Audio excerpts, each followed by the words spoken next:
Après le 11 septembre, on avait peur de tout. Les avions ont pu être détournés. Que ça puisse se reproduire. Il s'agit d'un attentat terroriste, selon toute vraisemblance. J'étais en doctorat depuis 24 heures. Changé toutes mes UV en sécurité nationale. Bonjour Dan. Madame la sénatrice, Vous avez lu l'article dans le New York Times? Il apparaît que la CIA a détruit des enregistrements d'interrogatoire de détenus Al-Qaïda. Je veux donc savoir ce que contenaient ces enregistrements et pourquoi on les a détruits. ni de papier. Le papier, ça cause plein de problèmes dans notre maison. Dans notre maison à nous, le papier permet de se rappeler nos droits. Hier soir, je trouve ceci. Ce sera le détenu numéro 24.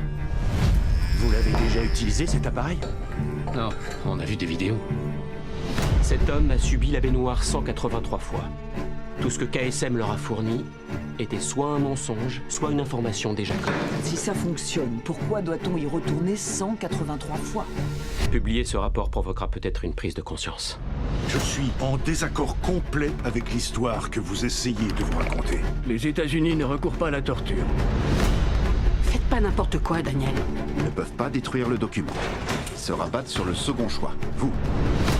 Ils prétendent avoir sauvé des vies. Ils n'ont réussi qu'à rendre impossible de poursuivre un des pires criminels de guerre. Parce que si son affaire était dévoilée par un de ses avocats, il y a un non-lieu d'office. Ce type a organisé le 11 septembre. Il est hors de question de permettre au pouvoir exécutif de nous C'est de museler. recueillir du renseignement, de sauver des vies américaines. L'histoire est écrite par les vainqueurs.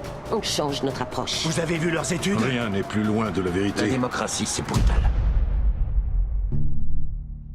Si on avait votre rapport, on le publierait demain. Non. Si ça doit sortir, faut que ça sorte comme il faut.